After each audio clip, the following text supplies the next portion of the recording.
No final desse vídeo, vou te contar algo que aprendi depois de 40 anos de confessionário. Algo que contradiz o que a maioria dos padres diz e que pode ser a única coisa que está entre você e a paz que você já desistiu de ter. Me ouça com atenção. A alma que confia na misericórdia de Deus é a mais feliz. Não porque não pecou, mas porque confia. Santa Faustina Kowalska, mística polonesa cujo diário foi aprovado pela Igreja e é uma das obras espirituais mais lidas do século XX, registrou a seguinte locução que recebeu: a alma que confia em minha misericórdia é a mais feliz, porque eu mesmo me ocupo dela. A confissão não é o tribunal do pecado, é a porta da misericórdia. E misericórdia, segundo a própria Santa Faustina, não exige perfeição, exige confiança. Você que está assistindo agora provavelmente já ouviu isso antes. Você vai à missa,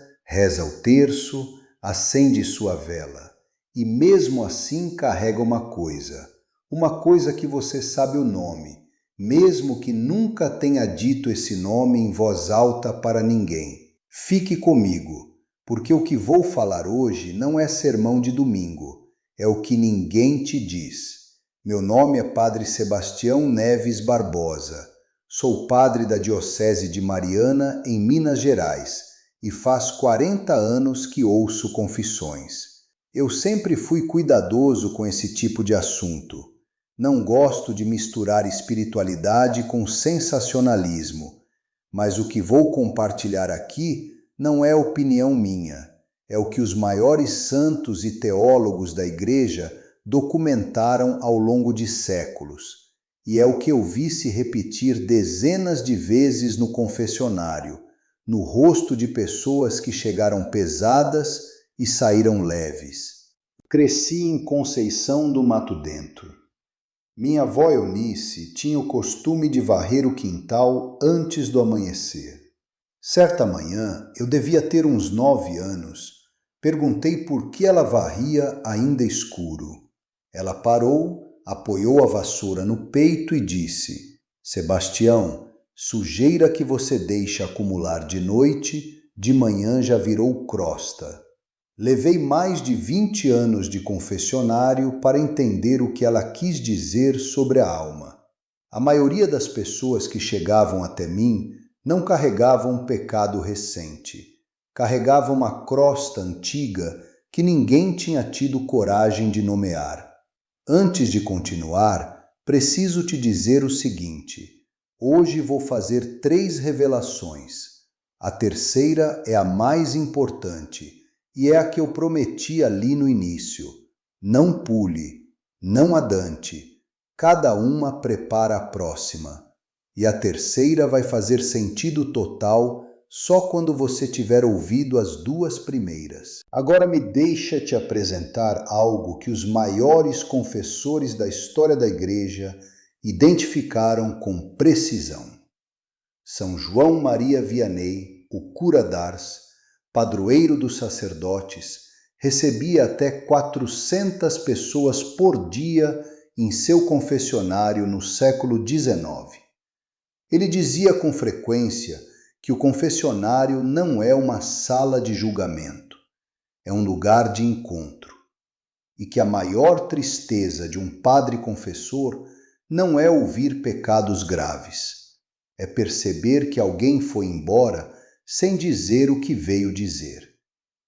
Isso está documentado nas biografias compiladas por Alfred Monin, seu contemporâneo e biógrafo direto. Pense numa ferida coberta com pano limpo. Por fora parece cuidada, por dentro está infectando. Deus já sabe o que está embaixo do pano. O que Ele espera é que você mesmo levante o pano e mostre. Esse é o mecanismo que vou explicar hoje, e é exatamente o que aconteceu com uma pessoa que eu quero te apresentar agora. Dona Aparecida tem 72 anos. Mora em Lagoa da Prata, interior de Minas. Viúva há 11 anos. 3 filhos. O terço de madeira da mãe no bolso da blusa desde a primeira comunhão. Já está sem 2 contas, mas ela não troca. Todo domingo às 7 horas, ela está no terceiro banco da direita, na igreja de Santo Antônio, há 44 anos no mesmo lugar. Toda sexta, acende uma vela para Nossa Senhora das Graças antes de sair. Ela guarda uma foto do marido dentro do inário da missa. Toda vez que canta uma música que ele gostava, ela abre o inário e olha para ele por 2 segundos. Ninguém na igreja sabe disso. Ela me disse uma vez: Padre, eu rezo toda noite, mas tem uma noite que não consigo dormir. E nessa noite eu sei o que é. Na Semana Santa de 2022, ela ficou na fila do confessionário por 40 minutos. Quando chegou a vez dela, disse os pecados de sempre. Saiu. No caminho para casa pensou. Por que não disse? Não voltou ao confessor desde então. E achava que talvez não houvesse mais jeito. Primeira revelação. A vergonha que se chama humildade. Há uma confusão muito comum na alma devota. A pessoa acredita que não dizer o pecado em voz alta é uma forma de humildade diante de Deus. Como se nomear o erro fosse presumir atenção demais. Mas essa humildade é, na verdade, vergonha disfarçada. E vergonha no confessionário não é virtude, é obstáculo.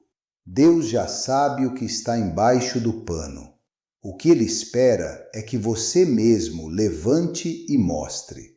Esse é o ato de fé que o confessionário pede. São Afonso de Ligório, doutor da Igreja e fundador da moral católica no século XVIII, explica nos seus escritos teológicos que uma confissão feita com matéria omitida por vergonha, mesmo que não intencional, pode precisar de reiteração para que a graça opere em plenitude.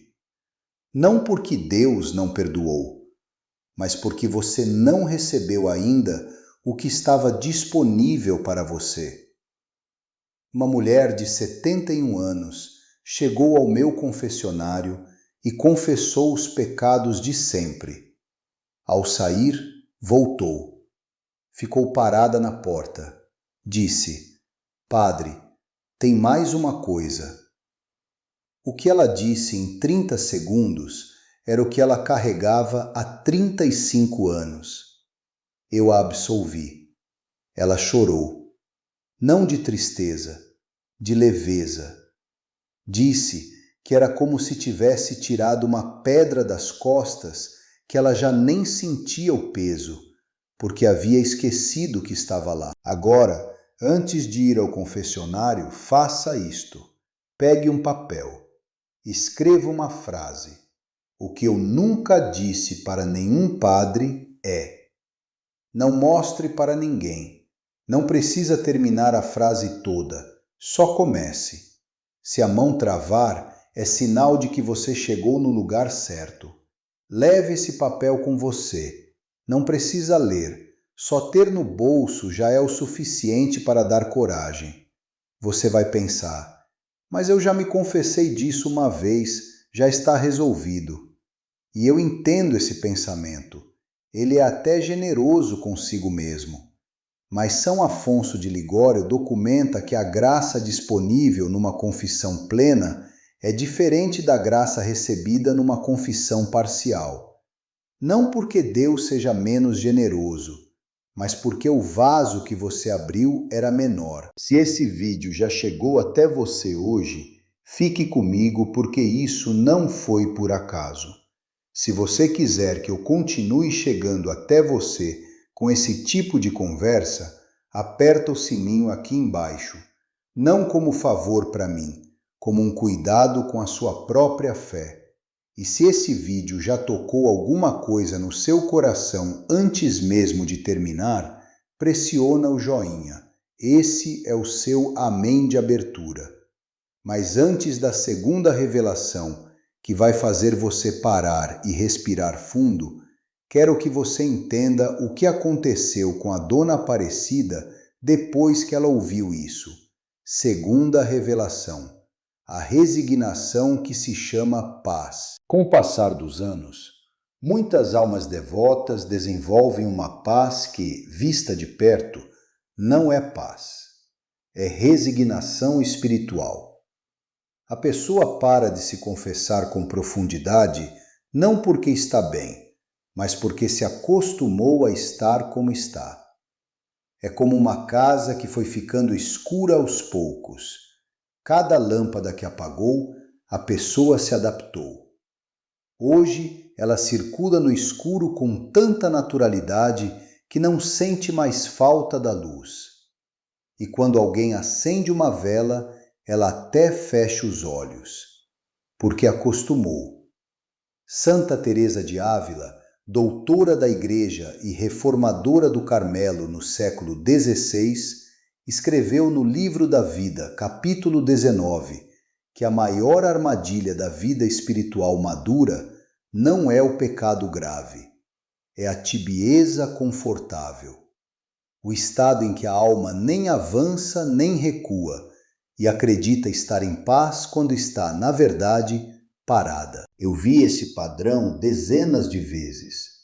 A pessoa que vai à missa toda semana há décadas, mas cuja última confissão com sinceridade total foi há mais de 10 anos.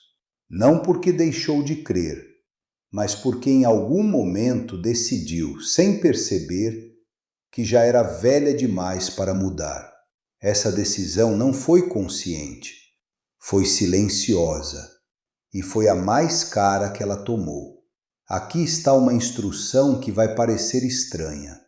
Na próxima vez que você rezar o terço, ao terminar, fique em silêncio por 3 minutos, sem rezar mais nada. Só fique e pergunte internamente: tem algo que eu parei de pedir porque desisti?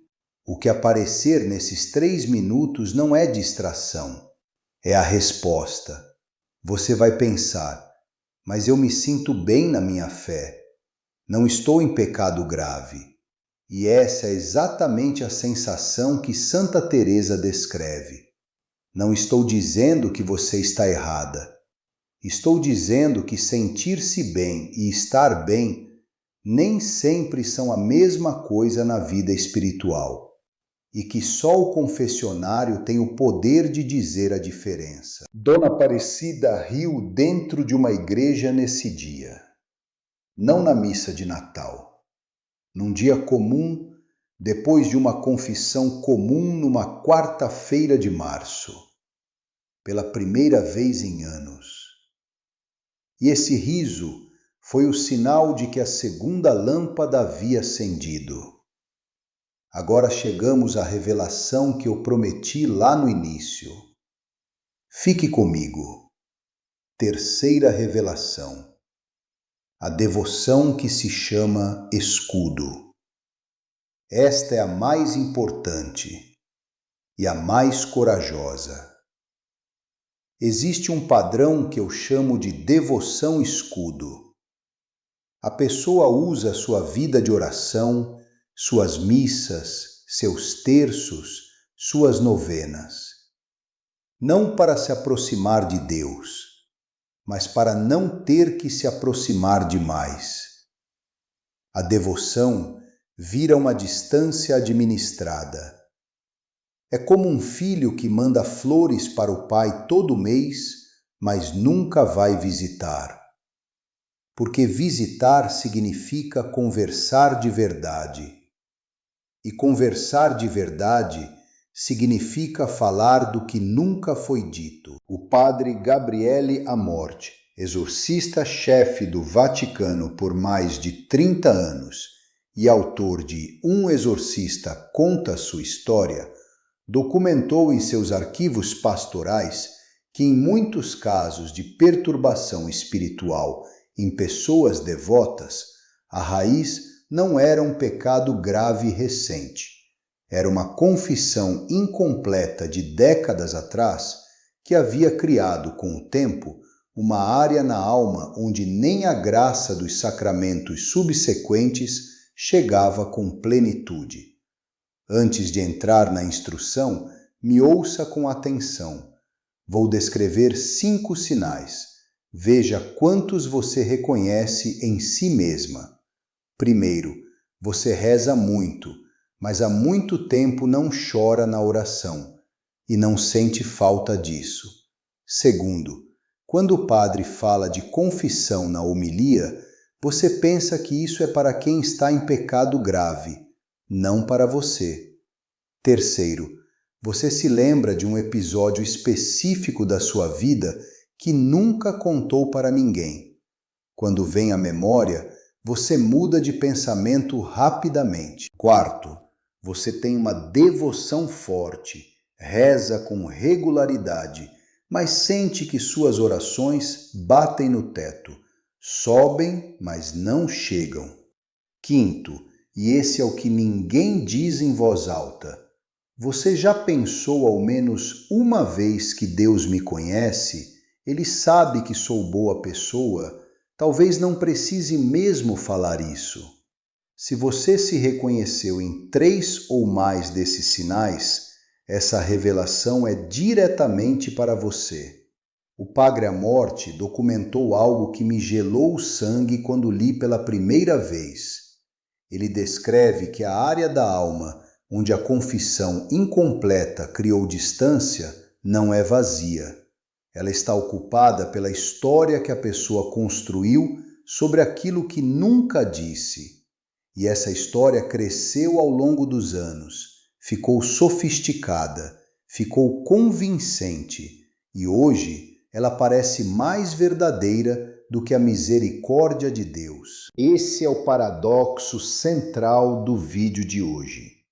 O maior obstáculo para a sua confissão não é o pecado que você cometeu, é a história que você construiu sobre ele ao longo dos anos.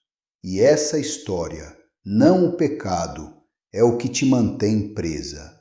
Agora, a instrução da terceira revelação. E ela vai parecer estranha também. Não marque uma confissão ainda. Antes disso, escreva numa folha, só para você, ninguém vai ver. Escreva a frase: o que eu nunca disse para Deus em voz alta é, e complete. Não precisa ser bonito, pode ser feio, pode ser confuso. Escreva. Depois, se quiser, queime o papel. O ato de escrever já é o começo da confissão. Quando você chegar ao confessor, o que era pedra já vai estar areia. E agora vou te entregar o que prometi no início desse vídeo. O que aprendi depois de 40 anos de confessionário e que contradiz o que a maioria dos padres diz. A confissão mais importante que você precisa fazer talvez não seja sobre o que você fez. Pode ser sobre o que você deixou de pedir. Há pessoas que morrem com pecados leves e almas pesadas. Não pelo que fizeram, mas pelo que nunca tiveram coragem de pedir de volta a Deus. A paz, a alegria, a leveza. Que acharam que não mereciam mais depois de tudo o que viveram. O confessionário não é só o lugar onde você entrega o que fez de errado. É o lugar onde você recebe de volta o que a vida foi tomando de você. Agora as 5 instruções práticas. Primeira instrução.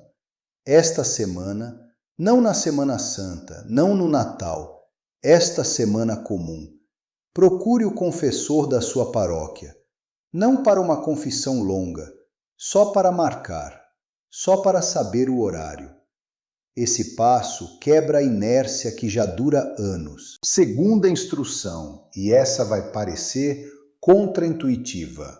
Não prepare uma lista de pecados antes de ir.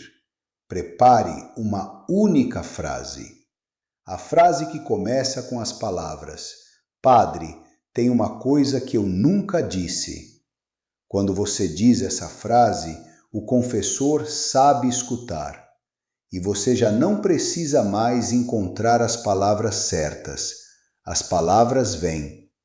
Quando você faz isso, não está desistindo da preparação. Está abrindo a porta mais importante do encontro. Terceira instrução. Antes de entrar no confessionário, fique parada por 1 minuto do lado de fora, não rezando, só respirando, e diga baixinho: Nossa Senhora Aparecida, você abre a porta do coração desse confessor. Eu confio. Esse minuto muda o que acontece dentro. Quarta instrução. Depois da absolvição, antes de sair, fique sentada por 5 minutos na igreja.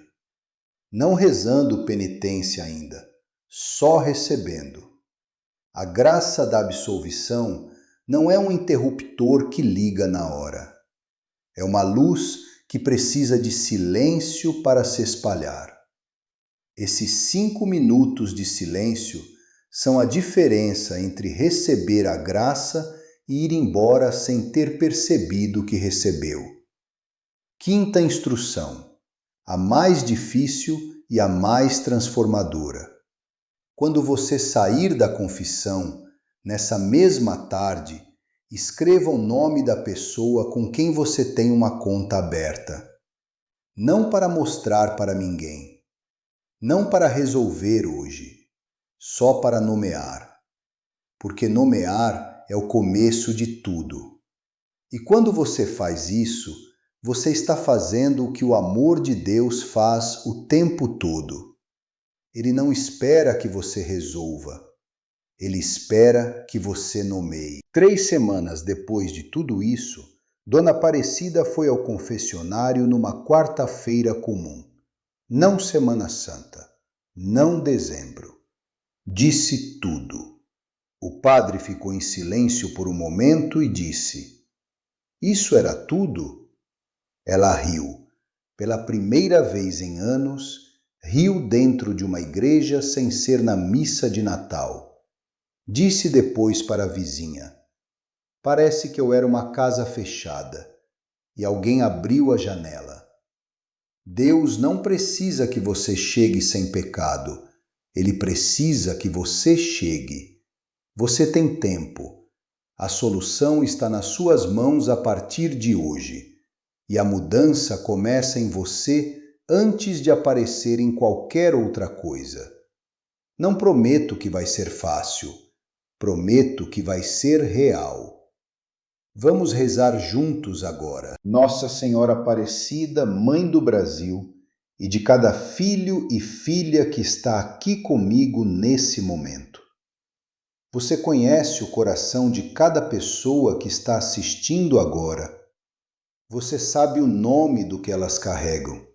E você sabe, mais do que ninguém, quanto pesa uma coisa que nunca foi dita. Interceda por cada uma delas diante do seu filho. Abra a porta do coração delas para o confessionário, assim como você abre a porta do coração do confessor antes de cada encontro. Que o véu vai se romper sobre tudo que as mantém presas. Que o amor do Senhor chegue até o fundo de cada área que ficou fechada por vergonha, por medo, por anos de silêncio. Que cada oração que bateu no teto encontre agora o caminho aberto. E que a leveza que a Dona Aparecida sentiu naquela quarta-feira de março seja a mesma leveza que cada pessoa aqui carrega para casa hoje. Em nome do Pai, do Filho e do Espírito Santo. Amém. Que Deus te abençoe. Que Nossa Senhora Aparecida te cubra com o manto dela e que você durma essa noite um pouco mais leve do que estava antes de começar esse vídeo. Isso é o que ninguém te diz, minha filha, mas eu te disse hoje. Se essa conversa fez sentido para você, se você se reconheceu em algum momento desse vídeo, marca aqui embaixo com o joinha. Não para mim, é o seu amém. É você dizendo, essa também é a minha história. E se você conhece alguém que precisa ouvir isso antes que seja tarde, manda esse vídeo agora. Você pode ser o instrumento que Deus está usando hoje. Que Nossa Senhora Aparecida cuide de você e de todos que você ama. Fique com Deus.